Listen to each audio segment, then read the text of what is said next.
A few thanks of my own, and then I need to thank a couple of big dreamers here.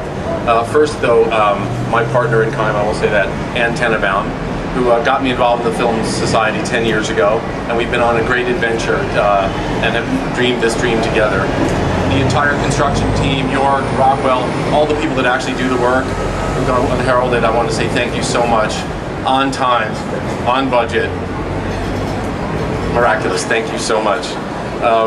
To our families that have supported us, my family and all of our families that we've worked so hard, we say thank you. It's such a pleasure to have such good friends around. I see Richard Pena here, and his smiling face. Claudia from the past who's gotten us here. And Andrew Rossi is here, the director of our first film, Page One. It'll open next week. I hope you all come see it many times. So we have the past, present, future here, and it's great, Andrew, to have you here.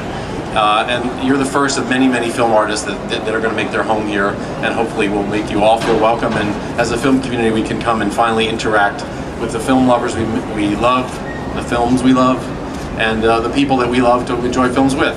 So it's a great moment. So we can't do this without a couple of big dreamers in particular that I want to thank. The first is my dear friend David Rockwell. David, where are you? Okay, David. So a quick little story. Almost 10 years ago, David and I have fortunately worked on a few projects together. He needs no introduction. Award-winning and world-class designer, a Broadway architect, creative visionary. He's done things like the first W Hotel, which we happen to be involved together, the Kodak Theater, many, many things. And of course, a number of us on the building committee, almost 10 years ago, were working on a building behind the Walter Reed. And we said, God, wouldn't it be great to be front and center, because that's how we feel about ourselves and our emerging, re-emerging organization. And we had a dream and said, maybe we should do this right here, right in the center of everything. And everyone said, no, it's not possible. And we scratched our head and we said, well, who do you call when you need a dreamer and you think something's not possible? And we thought David Rockwell. So he's the first person we called, and of course he did it pro bono. He came and looked, worked with Diller and Scofidio without any promise of any future and any reward, and we weren't even paying him. And he looked at the space and came up with what we think is a visionary outcome. And we've been excited from the moment we saw it, and then now that we've seen it, we're even more excited than we expected. It's fantastic. So it takes a real dreamer, and this for David is a big day because I've known him a long time, and he has, aside from his family, 3 abiding passions: New York City, design, architecture, and performance. And this is the first time he's really gotten to do all of those things in the place he loves. And it's been a joy to work with him, and I think can't wait for you to see what he's done. And I'd like to invite him up here to say a few words. Wow, well thank you, Dan. I have had the pleasure of knowing Dan since the mid-90s. And I have admiration for him as a friend and as a colleague. And I just want to let everyone know that it didn't stay pro bono, so I want to make sure that goes on the record. I also want to thank Ann Tannenbaum, the rest of the amazing board of directors, as well as Ren Levy, Rose Quo, and of course Elinor Munroe, who's been so gracious and generous in giving us this incredible opportunity. So thanks to all of you. As Dan said, I'm also standing here representing a substantial team. Michael Fisher, who literally has spent the better part of 5 years working on this project. Is Michael here? He's still back in the office working on it, or is he here? And Sean Sullivan, who have really dedicated themselves and done an extraordinary job. And here's the truth: what could be better than being part of the amazing reinvention of Lincoln Center? It is just extraordinary.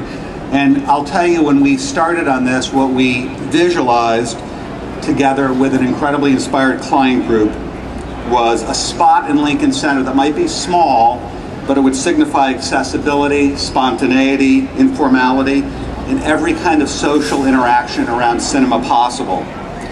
I do remember the first time we saw this site, and it was garage office space, and it had a mechanical plant underneath. So it had 3 big strikes going against it.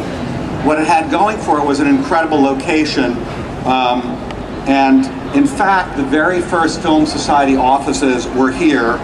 And Joanne Koch, who was acknowledged before, and I'd love to say hello and thank her for her leadership. And you can talk to her afterwards, because I think she remembers the windowless offices here. And Wendy Keys.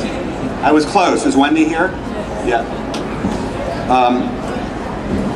So Diller, Scafidi, and Renfro, together with Fox and Powell, have done the most amazing job at reimagining Lincoln Center and infusing it with transparency and openness. And in keeping with that general point of view, we worked to create a vibrant orange portal that would welcome you to 65th Street, allow you to get your tickets and move in to a great community space.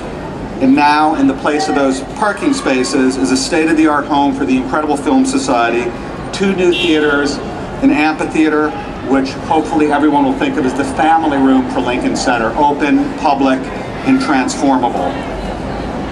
I mention that space because it's an example of the kind of leadership that the board provided. This was a collaborative experience, and collaboration is the way we were able to realize the Film Center, and of course, that is what will be happening with all of the artists, filmmakers, and cinephiles who use it. They'll think of this as their community space. Thank you for this incredible opportunity to come in and have a bite, and I couldn't be happier to be a part of the amazing evolution of Lincoln Center, and this is a dream project for me, so hope you love it. Thanks. Now to another big dreamer, and every project like this, when the board says, you know, why don't we quadruple our size and take a leap of faith?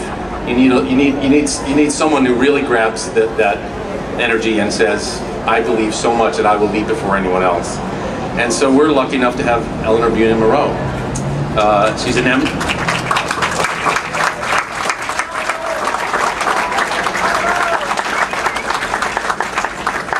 Emmy award-winning producer, director, creator, designer of television and film, passionate lover of the art form in all ways. And what can we say? Claudia knows this. When you have a dream and someone actually says, I believe, before anything happens, before you know whether you can actually pull it off or whether there's enough other money to do it, and someone says, I'm with you, it takes that kind of spirit to make a city like this, and you let us. And with all of our heart, we want to say thank you, Elinor, for this. So please come say a few words. I'm so happy to be part of all of this wonderful, wonderful, exciting venture. And I hope you'll all come here often, because we'll be sitting there the entire time taking notes. And if you have any questions, just ask him. Thank you very much. For George, of course. For George, of course, yes. Thank you very much. Thank you. Thank you. Watch